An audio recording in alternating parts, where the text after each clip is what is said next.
The day my son-in-law told my daughter that I needed to find another arrangement, I was standing in the hallway outside the kitchen with a mug of chamomile tea going cold in my hands. I had come downstairs for a glass of water. I had not made a sound, and I stood there for 4 minutes listening to a conversation that rearranged every idea I had about my own family. I did not drop the mug. I did not say a word. I walked back upstairs in the dark and sat on the edge of the bed I had been sleeping in for 14 months, and I looked at the window, and I thought about my mother, who had died alone in a hospital room in Fredericton in 1987 because nobody came in time. I thought about how I had told myself for 40 years that I would never be that woman, that I would be prepared, that I would have built something solid enough that no one could take it from me without my permission. I was 66 years old. I had spent 31 years as a registered nurse at a hospital in Hamilton, Ontario. I had raised my daughter on my own after my husband passed in 2009, worked double shifts through her university years, co-signed her first apartment lease, driven her to her wedding rehearsal because her father was not there to do it. I had done all of it without asking to be compensated or celebrated. I did it because she was my daughter, and that was what mothers did. What I had not done, apparently, was make myself useful enough to keep around now that I had been diagnosed with early-stage Parkinson's. The diagnosis had come 6 weeks earlier. A neurologist at St. Joseph's had sat across from me with a calmness that I recognized from my own professional years, the calmness you use when you are delivering news that will change everything. She explained the tremor in my left hand. She explained the next steps. She was kind and precise, and I had asked exactly the questions I needed to ask, and I had walked out to my car and sat in the parking garage on level 3 for 22 minutes before I started the engine. I was not going to be incapacitated tomorrow. The disease moves slowly in most cases. I was still driving, still cooking, still doing my own grocery shopping at the Fortinos on Rymel Road every Saturday morning. My mind was sharp. My cardiologist had told me 2 months before that my heart was the heart of a much younger woman. I had plans. A friend from my nursing cohort and I had been talking about Portugal in the spring. But when I told my daughter, she had immediately suggested that maybe it was time to think about living arrangements. She said it gently. She said it with her hand on my arm. She said that she and her husband had been talking and that they wanted me to come stay with them, that the basement had a separate entrance, that it would be good for the kids to have me close. I had hesitated. My daughter knew that. I told her I needed to think about it, that I had my own home, that I was not ready to give it up. She said I wouldn't have to give it up right away. Just come for a while, she said. Just until we see how things go. I came. I rented out my house in Hamilton to a young couple, a nurse and a paramedic, people I felt good about. I packed what I needed and I moved into the basement of my daughter and son-in-law's house in Oakville in late February. The basement was finished and warm and had its own bathroom. The separate entrance opened onto a side yard where they kept the recycling bins and a broken bicycle that had been leaning against the fence since before I arrived. My daughter's name is Claire. She is 38 years old. She works in marketing for a pharmaceutical company and is good at her job. She is also the kind of person who means well in the moment and loses track of it under pressure. I knew this about her. I had always known it. Mothers know the exact texture of their children's weak spots, and Claire's was that she defaulted to whatever made her husband comfortable when she felt overwhelmed. His name is Trevor. He is 41. He does something in commercial real estate that he explains poorly and that seems to require a great deal of evening phone calls and conference trips to Calgary. He had never been unkind to me exactly, but he had always treated my presence in their lives the way people treat a piece of furniture they inherited from someone else's house. Politely accommodated, never chosen. The first month was fine. I helped with the children in the mornings, got my granddaughter to school on time, made dinner twice a week when Claire had late meetings. I stayed out of their evenings, ate by myself downstairs more often than not, read my library books and watched my shows and called my friend Marguerite on the phone on Sunday afternoons. The second month was when the edges started showing. Trevor began scheduling things without mentioning them. I would come upstairs at 5 in the afternoon and find the kitchen empty and a note on the counter saying they had gone to Trevor's parents for dinner. No mention of whether I was included. No mention of whether I had eaten. I bought my own groceries and kept them in a separate shelf of the basement fridge they had said I could use. Some of them started disappearing. I did not say anything. I made a note. Claire stopped asking about my appointments. She had, in the beginning, offered to drive me to follow-ups, had asked how the medication was working. By March, she was asking less frequently, and by April, she had stopped mentioning it at all. I told myself she was busy. I told myself it was an adjustment. I had worked in hospitals for 30 years. I knew what avoidance looked like in the body, in the way people moved around beds and doorways, and I was watching it happen in my own daughter, and choosing, for reasons I am not proud of, to pretend I didn't see it. What I did not know until that night in the hallway with the cold tea was how far the conversation had already gone without me. I heard Trevor first. His voice carried. He was not whispering exactly, but he was using the low register men use when they think they are being private. He said my name, which I will not repeat here. He said that this had not been what they agreed to. He said that a progressive neurological condition was a different thing than what they had been picturing, that they were not equipped for this, that they both had jobs and 2 kids, and that it was not fair to expect them to become caregivers on top of everything else. I heard my daughter say very quietly that she understood. Trevor said that I needed to find another arrangement, that there were facilities, that it did not have to be a dramatic thing. My daughter said she would talk to me about it. Trevor said good, and then he said that he was not trying to be the bad guy, but that this was their home and they had to protect their family first. I heard the refrigerator open. I heard ice in a glass, and then I walked back upstairs. I did not sleep.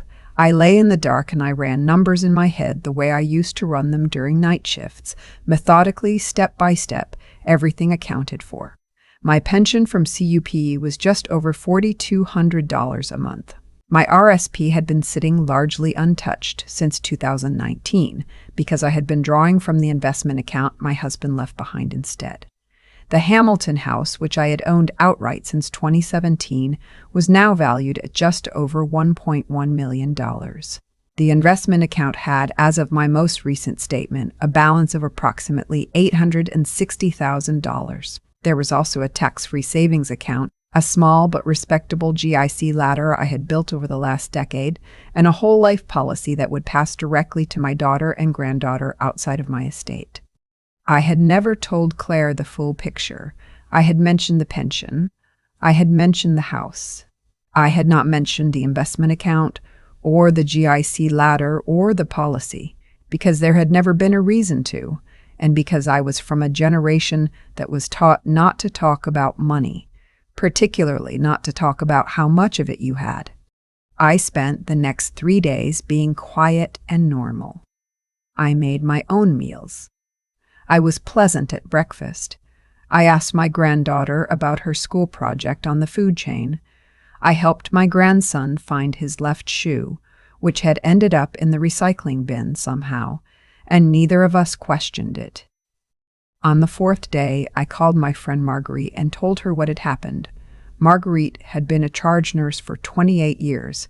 She was not a person who wasted words. She said, "Have you called Helen yet?" Helen was my financial advisor. I had not called her. I called her that afternoon.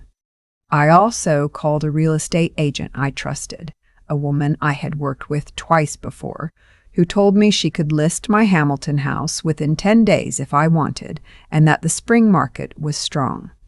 On the 5th day after the hallway conversation, I told my daughter I was going to spend a few nights at a hotel downtown while I sorted out some paperwork. She looked relieved, and I watched her try to hide it. And I thought about all the things I had forgiven her for over 38 years, and I picked up my bag and walked out through the side door past the recycling bins and the broken bicycle. I did not stay in a hotel. I had done my research over those 5 days. I knew exactly what I was looking for and where to look for it. There is a building in Burlington, about 20 minutes from Oakville, that has a small number of what they call independent living suites on the upper floors of a luxury condominium, not a nursing facility, not assisted living. A full apartment owned outright, with optional concierge services, an on-site gym, a rooftop terrace. I had looked at one 3 years earlier out of curiosity when a colleague's mother had moved in, and I had thought at the time that if I ever had to leave my house, this was the kind of place I would want. A 2-bedroom on the 14th floor had come available. I made an offer that week. I used funds from the investment account for the purchase. The suite was listed at $740,000. I offered $720,000, and they accepted. I transferred the money and signed the papers without my daughter's knowledge, without Trevor's knowledge, without asking anyone's permission or opinion. I moved in on a Tuesday in early May. The movers brought my things from the basement storage unit, where I had quietly arranged to have them held the previous week. By 6 in the evening, I had my own kitchen, my own balcony looking west over Lake Ontario, my own bedroom where the morning light came in exactly the way I had imagined it would, and a trimmer in my left hand that I was choosing, firmly, not to make the whole story. I sent Claire a text that evening. I told her I had found my own place and that I was safe and settled. I gave her the address. I told her I loved her and the children. I did not mention the conversation I had overheard. I did not mention Trevor. I heard nothing until 3 weeks later. What I am told is that Trevor had occasion during those 3 weeks to have a conversation with a colleague whose wife worked in estate planning, and that this colleague had mentioned in passing that a retired nurse he knew had recently completed a significant real estate transaction in Burlington. I don't know exactly how the information traveled. What I know is that Trevor came home one evening and said something to my daughter that caused her to call me for the first time in 3 weeks, and the call came at 8:47 on a Wednesday night while I was finishing a glass of Niagara Riesling on my balcony with Marguerite. Claire's voice was different. There was no other way to say it. The careful flatness that had been there for months was gone.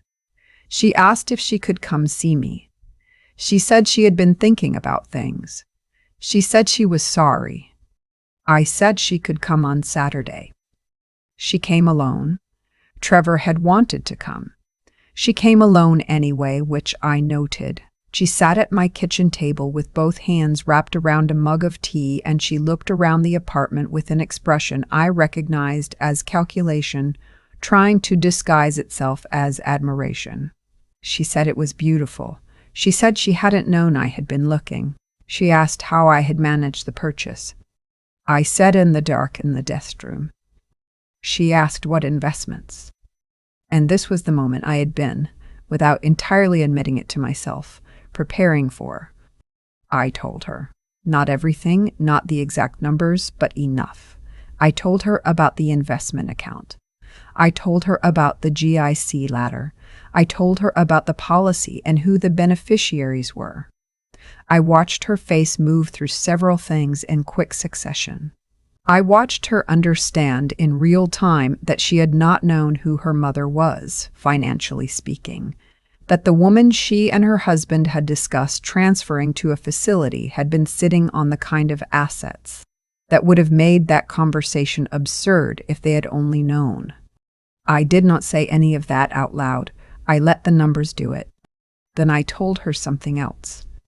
I told her that I had an appointment the following week with my estate lawyer, a man named... Well, it doesn't matter his name. What matters is what I told her I was going to do. I told her I was revising my will, that the Hamilton house, which I was going to sell in the next 18 months, would not be leaving assets to Claire's household directly. I was setting up a trust. The trust would be designated for my grandchildren's post-secondary education and early adulthood support, administered by a trustee who was not Claire or Trevor. The investment account would pass to a combination of causes I cared about, and directly to my grandchildren at ages I would specify.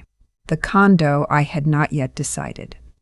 Claire started to cry. I handed her a tissue from the box on the counter, and I let her cry for a while, and I did not fill the silence. She said she was sorry. She said she hadn't realized. She said Trevor had been under a lot of pressure, and that she had let him lead the conversation in ways she should not have let him lead it. I said I knew. She said she wanted to make it right. She asked what she could do. I thought about this for a moment. I thought about the 4 minutes in the hallway. I thought about the broken bicycle and the missing groceries and the way she had said, "I understand," in a low voice to her husband while I stood 20 feet away. I said, "Here is what I need from you." I said I needed her to go to therapy, not as a couple with Trevor first, but on her own. I said that what I had watched her do over the last several months was not new, that I had seen her default to whoever was in front of her for her entire adult life, and that it had cost her something real this time, and would cost her more if she didn't look at it honestly. I said I needed 6 months before I would revisit the question of what our relationship looked like going forward. That I would not be moving back into their basement. That I would not be revising that position. That she was welcome to bring the children to see me here any Saturday she wanted, and that I would welcome that. That I was not cutting her off. But that trust was not the same as forgiveness, and forgiveness was not the same as amnesia, and I was 66 years old, and I was not going to perform a reconciliation that had not yet happened. She sat with that for a while, then she nodded. She came with the children the following Saturday. My granddaughter ran to the balcony railing and pointed at the lake. My grandson asked if the elevator had a camera inside it, and I said probably yes, and he thought about that very seriously. We ordered pizza from a place on Brant Street that my real estate agent had recommended. It was a good evening. It was a careful evening. It was not the same as it had been before because the things that had happened were still in the room even when nobody mentioned them. Trevor called me once about 5 weeks after Claire's visit. He said he owed me an apology. He said he had been stressed and had handled things badly. He said he hoped we could put it behind us. I said and appreciated him calling. I did not say that we could put it behind us, he noticed. He didn't push. I see my grandchildren regularly now. Claire and I talk on the phone once a week, short calls, careful ones. Marguerite and I booked the Portugal trip, Lisbon and the Alentejo, 12 days in October. I have a physiotherapist who has given me exercises that are keeping the tremor manageable, and a neurologist I like, and a Wednesday morning walking group along the waterfront that I found through the condo concierge. My left hand shakes. It is always shaken a little less by afternoon. I have learned to schedule the things that require steadiness before noon. I did not sell my story to anyone. I did not post about it anywhere. The only person I told the whole of it to was Marguerite, who listened without interruption and then said, "Well, at least the view is good." It is. The lake in May looks like something you would have to explain to someone who had never seen it. Blue, in a way that is almost aggressive. The geese come over in the evening in those long, slightly disorganized formations, and I stand on the balcony with my tea and watch them. And I think about all the things I spent 30 years being afraid of, and how most of the worst ones turned out to be manageable, and how the thing that actually hurt was quieter and more domestic and came from someone whose face I knew better than my own. I do not regret going to stay with them. I needed to see what I saw. I do not regret leaving either. The morning I woke up in my own bedroom on the 14th floor and watched the light come in and heard nothing but the sound of my own home, I understood something I had been circling for years, which is that safety is not something another person gives you. You build it yourself, slowly, with every shift you work and every bill you pay and every time you make the hard choice instead of the comfortable one. I built mine, And when someone tried to take it from me by deciding I had become inconvenient, the ground held. That was enough. That was more than enough. There is a kind of clarity that only comes after something breaks, not the dramatic kind of clarity you see in movies, where someone stands in the rain and finally understands everything. The real kind is quieter than that. It comes at 2 a.m. when the apartment is still and you're lying on your back looking at a ceiling that is finally yours, and you realize you are not angry anymore. You are just awake and honest and finally looking at things straight. What happened in that hallway did not come from nowhere. I had been watching the signs for months and choosing to read them generously, which is something I had been doing for a very long time with the people I loved. There is a difference between being kind and being willing to ignore what is directly in front of you, and I had spent too many years treating those two things as the same. The consequence of that was 14 months in a basement I had not chosen, and a conversation I was not supposed to hear, and a daughter who had learned, somewhere along the way, that it was acceptable to let someone else make the hard decision so that she did not have to be the one who made it. I do not say this to condemn her. I say it because it is true, and because I think the most honest thing I can do at this point in my life is stop softening the truth to make it easier to carry. What I know now is that the way I moved through the world for 31 years as a nurse, quietly competent, taking up as little space as possible, making things easier for everyone around me, never once asking what I needed in return, was a form of integrity that I am genuinely proud of. But it was also something that the people closest to me had learned to take for granted. Integrity without boundaries teaches people that there are no consequences. It teaches them that the reliable person will absorb whatever is directed at them and keep going. And eventually someone tests that assumption in a way that cannot be ignored. The reason things changed was not because I had money. The money was just the mechanism. The reason things changed was because I had spent 3 decades building a life that was actually mine. The savings, the investments, the house paid off, the skills, the clarity about what I valued. That does not happen by accident. It happens because you make 1,000 small decisions over a long time to be honest, to be disciplined, and to take yourself seriously even when the people around you are not doing the same. When I sat at my kitchen table and told Claire the full picture, I was not trying to punish her.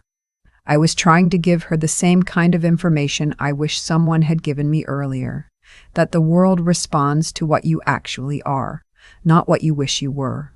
That you cannot expect respect you have not required. That love, real love, is not diminished by honesty, but it is absolutely undermined by silence. I think about the woman I was at 38, Claire's age now, and I understand how she got here. I was not so different. I also let people lead when I should have spoken. I also mistook keeping the peace for building something real.